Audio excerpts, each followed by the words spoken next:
Worst.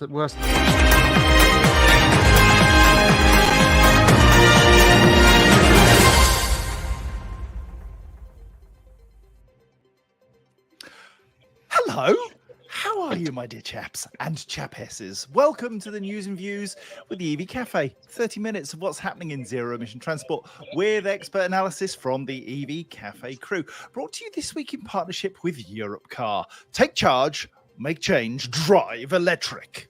Now then, today's opinions on a stick, they are the quite wonderful Sam Clark, the very wonderful Paul Kirby, and dressing for the weather she wants, Sarah the Slowman.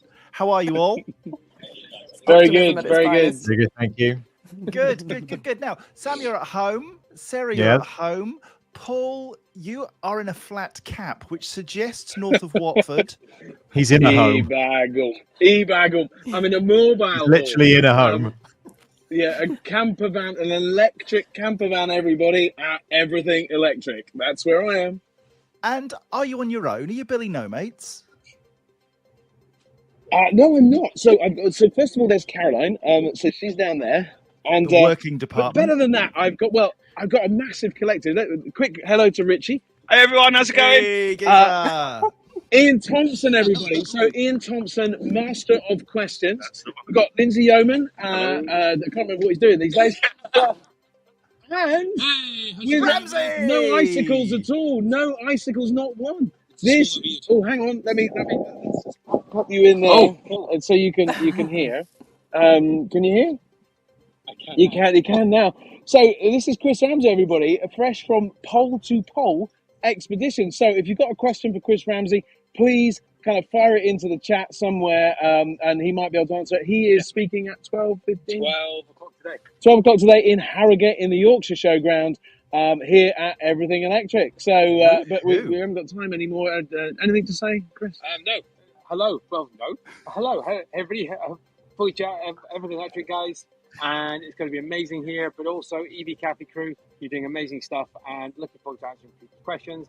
And I'm going to shut up now because I'm so excited to be here. There we go. Right, good. brother. Take his ear out. There we go. Say goodbye, everybody. Bye. See you, mate. Lovely to see you. Thank you for joining us. And Paul, thanks for taking us on a whistle-stop tour of your contacts. The commercial vehicle zone. There we go. There it is. It's all there.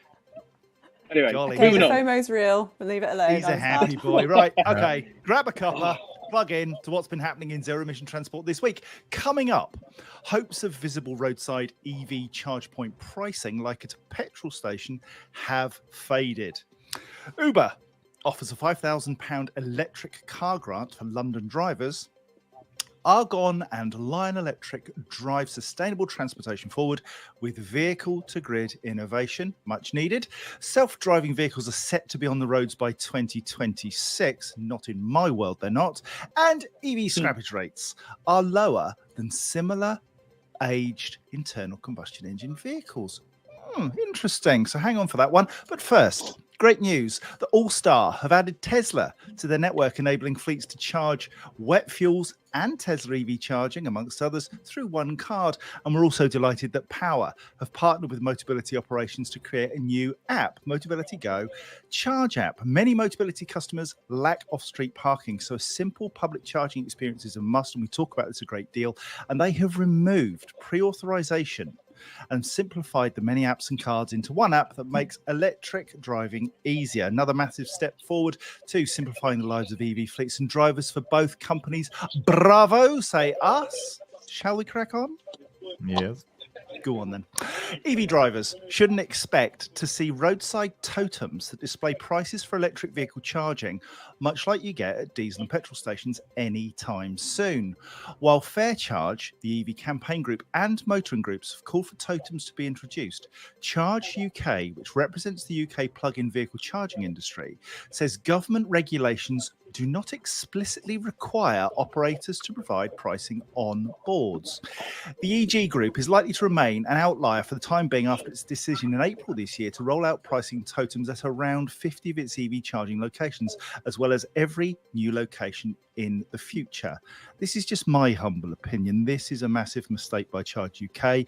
Clear pricing shouldn't be a matter of legislative requirement, but of being clear and transparent in energy pricing and supply. Perhaps it's one for a new government to tackle. Now, Sam, you're in the public charging arena. Your thoughts?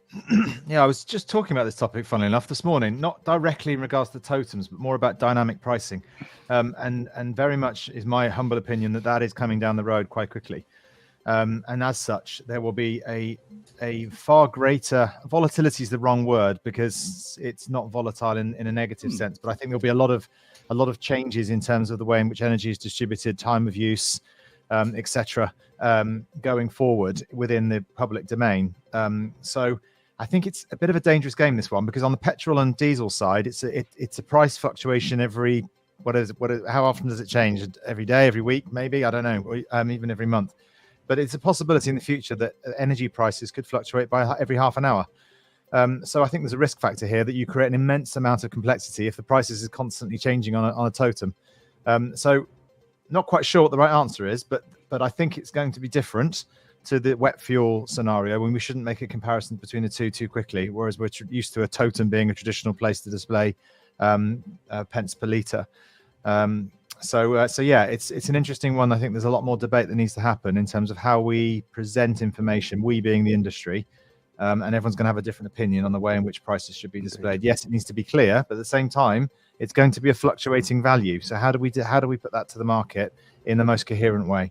I think we find that the stock market's been doing it for quite some while. Sarah, championing the customer and the driver experience is key to who you are and what you do. Your thoughts? Thank you. I was talking about this yesterday from a different lens, actually, about the importance of the customer understanding precisely what that kilowatt hour price is going to be at the start of the charge, and the regulations, of course, that can't fluctuate during your charge.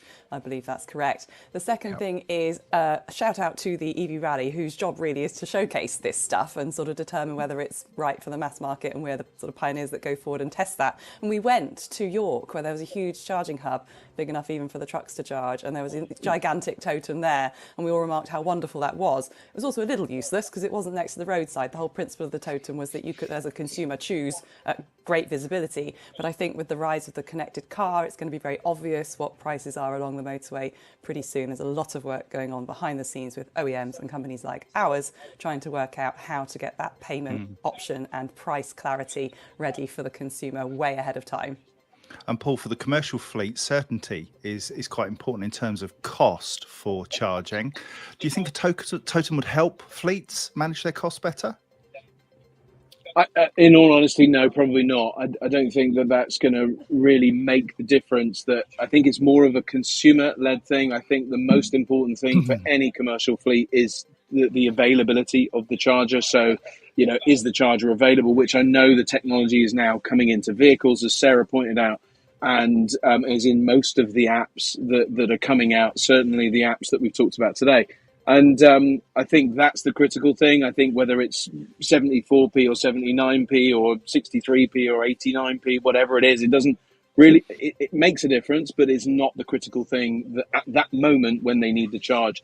And as you know, I prefer that commercial fleets would be outside of the public domain anyway. Yeah, it's interesting. There's so many comments on this, and I'll pick up on some of them shortly. But Sam, I think you're right. There is a great divergence of opinion. And it's interesting, and I think this maybe needs to be part of a wider consultation by government, the new government, hopefully, that will start to listen to those various markets and see what the right approach is across the piece. Should we say hello to a few people? Because I know Sam loves this. Come on, then, let's do it. It's nice. Oh, it's just great. Smashing the doors in at 9:56.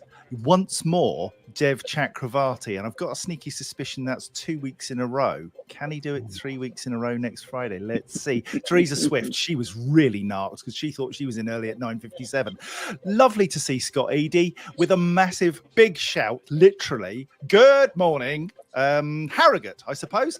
Ashley Bannister, morning. Thomas Edwards, who comes up with some very interesting points about the totem in a minute. Dan Martin, Martin Cairns, Alicia Scully, hello Alicia, Ursula Perry from the aforementioned Green Fleet running the EV rally. Oh yes, we're looking forward to that. Starts the first week of July. Scott Bentley, Laura Huswick-Wilkes. Laura, I said I'd mention power. I did. Where are we? Ross Morgan, thank you. Tony Clayton, Carl Elliott, and Snelson, who did my carbon literacy day a couple of weeks ago.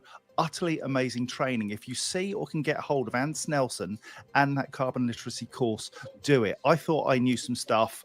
I didn't know a thing. Fraser Lang, he's watching Paul Kirby no further than 10 feet away. That's a bit weird. He then goes on to say celebrity spotting. So he's doing two things at once. Who else is there? Tom Middleditch from Europe Car, sponsoring the news today. Hello, Tom, and thanks for all your help. Right, Thomas Edwards, he said, playing a devil's advocate, totem display of pricing is advertising. The driver already knows where they're going to charge, and the location is more important for EVs than the price. And he says the driver already knows the price in the car. Now, I'm not sure about that. Certainly in some of the grotty cars I've driven over the years, that wasn't the case. So again, we've got mixed perceptions. Sam, you look keen to say something. I don't think you can say pricing is advertising. I think pricing is a necessity for all commodities to be able to demonstrate how much something costs to purchase. So I think that bit's a little bit, I'm not sure. But I take his other points, though. They're valid ones for debate. Indeed. Thomas Edwards says he's just back from Vegas. He's seen some amazing things over the last few days. We can only wonder, yeah, my I bet friend. you have. No, all jokes aside, Thomas and I work together quite I saw that closely, comment, and John. Sorry, Sarah. I wanted to say something positive about this experience because Thomas Edwards and I do work together quite closely, and he is absolutely right. There is so much happening outside of our UK world that we can absolutely learn from, and I'm very envious of that trip. But I'm not sure I want to see the things you've seen, Thomas. No, I don't think anybody needs to see the things he's seen. Anyway, he's seen big trucks. I was invited to Vegas and I couldn't go, but there's some big trucks there I wanted to see, so I'm very jealous. Right, good. Let's move on. The ride-hailing company Uber have announced a new measure to help it meet its pledge that all Uber vehicles in London will be fully electric by the end of 2025. Wow, clock's ticking.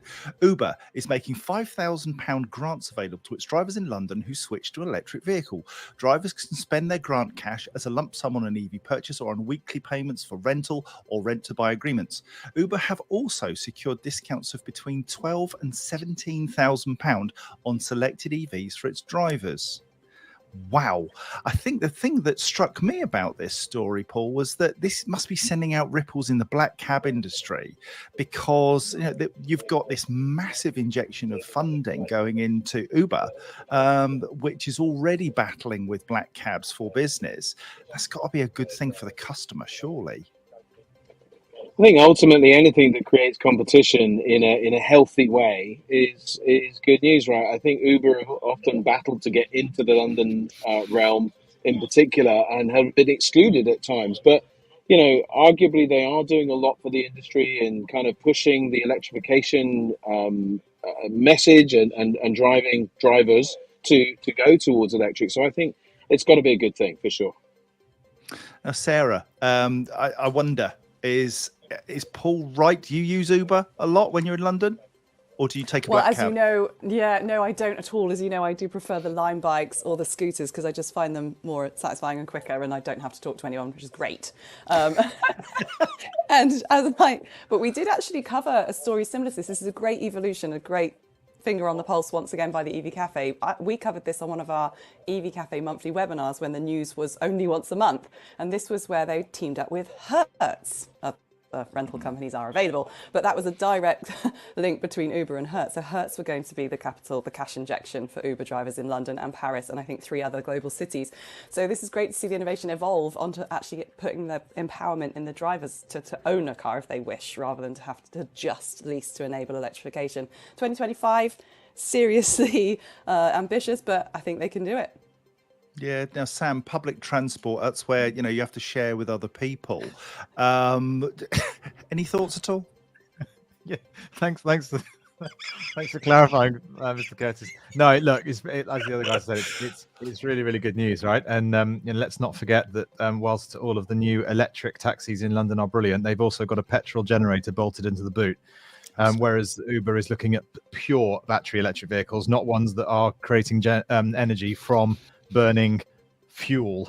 So whilst I don't knock the LEVC taxis, they're brilliant. At the same time, this is pure EV, and that's where we need to get to. So we know for sure that we are moving all of those emissions away from city centres, and in this case, London. So yeah, good news. Well done, Uber. Right. Well, we mentioned the US earlier, so let's keep going. The US Department of Energy's Argonne National Laboratory and Lion Electric, North America's largest manufacturer of medium and heavy duty electric vehicles, are partnering to explore the integrations of EVs into the power grid through vehicle to grid technology. By harnessing the power of Lion Electric zero emission buses and trucks, this collaboration seeks to transform vehicles into grid assets capable of supporting grid stability and facilitating the integration of renewable energy sources. Let's go immediately across to our EHGV expert, Sam.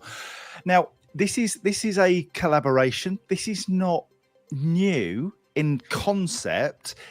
Is it new in delivery? Would this be one of the first times that we have? It's not, is it? Well, you kind of said what I was going to say, John. You're right. It's not new news necessarily. V2G has been around a long time.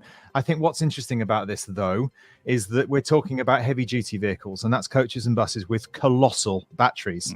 So, that's, you've got one electric truck could be the equivalent of 10 or 15 BMW i3s, right, in terms of battery size. So that's a huge amount of power on one drivetrain. So I think in terms of sort of consolidating those larger vehicles and putting the energy back into grid, that is serious mini power station stuff potential. So it does somewhat highlight the fact that there's a market there which is now emerging with as you well know, the bigger stuff which I'm working on very, very much so at the moment, that will create another avenue to the V2G string. Another avenue to the string. That makes absolutely no sense, but you know what I mean. So yeah, I think it's really good news actually. I think it's good that it's being looked at on the heavy goods side. Or heavy vehicle side, because that's probably going to have a greater economies of scale when it comes to distributing energy back into the grid or into the local ecosystem. That's helpful. Now, Paul, you're being papped, it would appear, by a Polar Explorer, Chris Ramsey. What's going on there, my dear chap? Everything electric? So, I mean, there's lots of good stuff going. So we've got Fraser Lang, who put in the comments there, and he's down there watching. I think he's beside his van or in his van. We've got Chris and Ian messing around simultaneously, taking pictures. And I've just been asked, are you the Maxus man? Because I'm sat in the Maxus van and can I help them, basically? And I could, of course, but, I'm a little busy. But let me just comment on this story, if I may. Just ever so briefly, that I think the buses kind of scenario, along with the and many of the commercial vehicles, there's a great example of it in Westminster City Council with that is 12.7 megawatts of batteries sitting still for up to 12 hours a day. So it's a significant amount of time which energy can go back and forth. The energy is created actually in an energy reclamation centre next door. So what we're trying to do is break away the need for the grid almost, so that you can kind of create microgrids, smart grids, whatever they are, locally, so that you're in much more control. I mean, 12.7 megawatts, you can power a small village on that, or if not a big village. Yeah, Paul, I think the critical difference here is that these vehicles are large, and therefore you've got a lower quantum of vehicles distributing the sort of potential energy, which means that you've got a lot less cost, because you've got a lot less chargers and a lot less component parts, which theoretically means that the big number, if it's done with a lesser number of vehicles, because they're all that much bigger, then it will reduce the cost down. One would hope. Yeah, no, Sam, that I was referring to RCVs, refuse collection vehicles, which are 300 kilowatt hour batteries. So there's 45 vehicles. It's a perfect use case. So it's and they're all in one place, all at one charging hub, and that's why. Now, Sarah, I've got to come to you. You've put a comment in the chat, which is just outstanding. You've had properly dodgy cab experiences in the past few weeks, including a driver putting on what you thought was a romantic playlist with Celine Dion, My Heart Will Go On playing. Yes, that was actually did happen. This is just It's real life. reassurance that his heart will keep going. You'll be all right. You will get to your destination. Well, my favourite bit was when he dropped to 25 miles an hour in a 40 and we got overtaken. I'm like, what are you doing? He goes, I just want this journey to last a bit longer. So that was really nice. And I'm like, cool, just drop me here. Bye. I'll speed up next time. I do prefer mine. Very well played. Nice. Very nice. Just, Yes, well played. just a quick one on power moving back and forth. So we talked about the vehicle to grid kind of stuff, and this isn't quite vehicle to grid, but this is the potential of electrification. The other ideas, of course, we've got the Iveco van here, the mobile power station. You can take up to 50 kilowatts of power from this vehicle to power tools. So, you know, I know it's not quite in line with the story, but they are a gold sponsor, and I thought I would shamelessly plug them. You know, Plug. of course, Plug. plug. Oh yeah, absolutely. But it's great, and it's great that they're here. So if you're coming into everything electric and you need charging up, you can power up right there. There we go. Yeah, you certainly don't. You're full of beans today with your commercial vehicles. Right. I'm so happy. He is, isn't he? He's like a little boy So at Christmas. happy. Yeah, it's lovely. The automated vehicles. I need a stick, don't I? Automated. Right, Pablo, Yes. shut your noise. Go Right, on mute. The Automated Vehicles Act has become law on the 20th of May, meaning that self-driving vehicles could be on the roads by 2026. The law will require self-driving vehicles to achieve a level of safety at least as high, as careful and competent as human drivers, as well as meeting rigorous safety checks before being allowed onto the road. The Act sets out who's liable for automated vehicles, so that drivers can be assured that whilst their vehicle is in self-driving mode, they will not be held responsible for how the vehicle drives. For the first time, corporations such as insurance providers, software developers, and automotive manufacturers can assume this responsibility. My immediate thought is, ouch. In terms of insurance, this is gonna be horrid. Sarah, thoughts? Yeah, this is properly niche, and I posted something from 5 years ago, which was quite remarkable. You go to Utrecht or Netherlands and you see automation everywhere. So there's little shuttle buses running quite seamlessly around business parks, people getting on, getting off. Even the owner of the company just jumped out in front of it and it stopped brilliantly. No drama, no worries, no concerns. With individuals, there's a fantastic series available, I think it's on Prime, called Upload. And the opening scene, spoiler alert, is a whole bunch of autonomous vehicles crashing. And then the rest of the series is about how do you manage that. It's very, very entertaining. I personally, we've got Teslas and they do have limited sort of automation, but you can't trust it. Suddenly it lurches the brakes on or starts beeping about something that doesn't exist, #pigeons. And I just don't know. My insurance is 3 times what it was to drive my Tesla than it was my e-Niro. So I'm not sure what would happen if suddenly Tesla decided to embrace this. Yeah, it's a bit scary. Martin Cairns says managing grid flexibility using EHGVs, the overnight charge has future potential for sure on V2G. We need the OEMs to develop the tech. And Chris Demetrio, from Islington says exactly the same thing. Sam, is that being developed? Is V2G widely going to be available on HGVs that are coming to the market now? Yeah, I mean, I'm not that technical on it, but I understand. You know, the key thing here is the CCS connectivity and the ability to create V2G through that connector. And then I would imagine that the fundamentals of an EHV relative to a car are not too dissimilar. You know, so long as it's within the power capabilities of the cabling and the connectors, then it's the same principle. It's just the ability to distribute more power for longer from a larger battery on a larger vehicle. But critically, it's the CCS connectivity that we need to address to make sure that we can have the same V2G technology flowing through that connector as we have traditionally with the Japanese CHAdeMO connector that currently is the only one in operation. Well, it's Toby. interesting. So, sorry, just on that bi-directional charging, Canoe, the American manufacturer that are starting to begin over here, have it as standard. So bi-directional charging is in their proprietary technology, as I understand it. We've not tested that yet, not seen it in action, but it was one of the fundamental things that they came to market with, apparently. So it'll be interesting to see if that begins to develop, and hopefully that technology can then move into other manufacturers. That's really interesting seeing that becoming mainstream. Toby Hiles, you were late, but you are forgiven because you brought us some interesting information.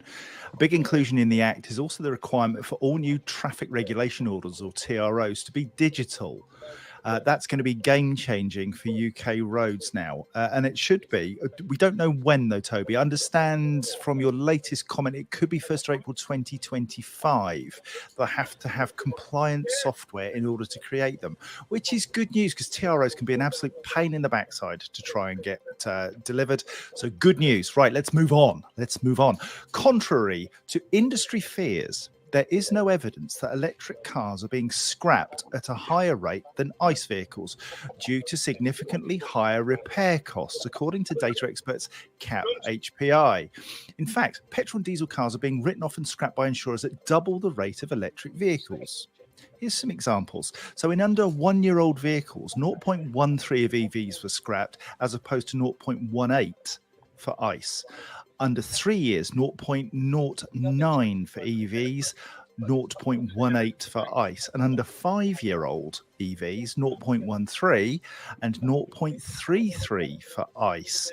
Really interesting. And, there's fact which counters some of the myths that we've got in the industry. It's really important that we get this stuff out there. It's a bit dry and a bit dull because it's just numbers, but goodness gracious, doesn't that tell a story that we're scrapping ICE vehicles twice as fast as electric vehicles? The sagely nodding there. Sam, your thoughts? Any? Well, it's a slight segue, but I got sucked into watching something on YouTube last week in regards to an automotive mechanic chap who's incredibly talented at rebuilding crashed cars, and he'd bought at auction £200,000 written off Rolls-Royce that Marcus Rashford wrote off, and then he spent an awful amount of time putting it back together again, and it was fascinating. I couldn't stop watching it. But what it highlighted to me is how complex internal combustion engine cars are. I mean, it's unbelievable how complicated they are relative to an EV. It's just chalk and cheese, and so it doesn't surprise me this news article. Because they are such, internal combustion engines are, there are so many more moving parts, both in the engine, but in everything else that they do, as opposed to the simplicity of an EV. So it's a segue, but it's a similar sort of logic that it makes sense to me. Indeed. What was really interesting was it's a BMW X6 underneath the Rolls-Royce Wraith. So the chassis and subframe is all X6. So, yeah, horrendous amount of technology, but basically it's a BMW. Paul?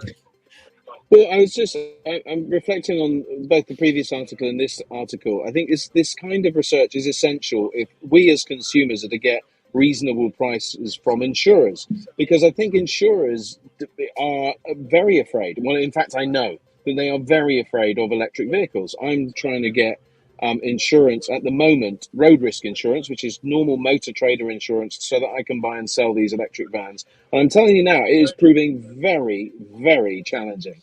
And I got one quote that basically said, and this is for a nominal kind of trading thing of over £10,000 a year, for because they just and the broker told me they just don't want electric, and it's really concerning. And I think we need, because they want to make sensible decisions, but they don't have the data to make it. So I think both, from an autonomous mindset, you think, wow, that's going to be tricky, but electric as well, and this information will help them make informed decisions, and that's what we want to do, both as the EV Cafe and as individuals. We want to go out there, provide information so that people can make an informed decision, and we need insurers to make informed choices, not fear-led choices. I suspect that your insurer is making informed decisions. They've seen you drive. You're a bad man. You're a bad man. Right, okay, we've got to wrap this one up. Bank holiday plans. My youngest is 21 this weekend, so I'm cooking a barbecue for 20 people. Really looking forward to that. Sarah, what are you up to? We could have at least invited 21 people. That would have been more appropriate. Well, actually, it's a nice local weekend. I tend to avoid the motorways on bank holidays like the plague. I just feel like it's a Monday. It's just a Monday. There's no need to get embroiled in 4 hours of traffic that should be 2. So I will be enjoying that with my daughter and the sunshine. And we've got the cinema booked on Monday. It'll be good. I'm going to see Top Gun tonight in a park outside, amazing. sitting in deck chairs. Yeah, it's raining at the moment. Really looking forward to that. Sam. Yeah, well, I hope the weather's kind for you because that's amazing when it's not raining. So good Yeah. luck to you. I hope Thanks, mate. that'll be great. Very similar to Sarah, in some ways overlapping indeed as well. So yeah, looking forward to a nice weekend with the kids and a bit of cinema as well. And I think we all know that Paul is going to be playing with Vans. I'm going to be hanging out with these wonderful people. Chris and Ian. Fraser Lang is over there somewhere on his BT over East Van, or he's gone to listen to one of the talks. I got Richie Martin here. I've got the Iveco Powerwall. I've got Drax Indoors, another one of our partner sponsors. It's going to be a wonderful weekend here at Everything Electric, and we're going to be seeing. I mentioned her. I said these guys here. So Ooh, she's one of doghouse. the team. Caroline Kirby is, of course, a very important element of this weekend for me. Anyway, Paul, so there you go, Paul- everybody. That's what I'm going to be doing. You've got Drax indoors and her indoors. There we are. Right. Okay. Thanks, Sam.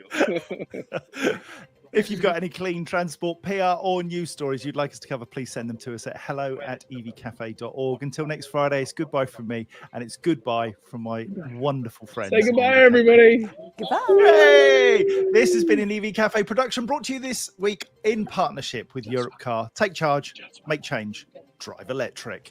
Other sustainability news services are available, but this is just funner! Hey! It was so loud, it didn't even come through on my headphones from them shouting. The EV Cafe is truly blessed to be partnered with the AA, Webfleet, Europe Car, Plug Me In, Pay Through, Iveco, Zaptec, Drax, Spiri, Hydrock, Allstar, Schneider Electric, and Dynamon. We are the EV Cafe, supporting the transition to zero-emission transport. Enjoy the rest of your day, your long bank holiday weekend, wherever it takes you. Till next Friday. Bye. Bye. Bye.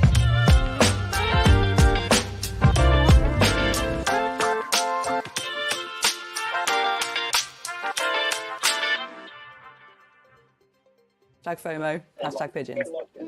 Getting busier.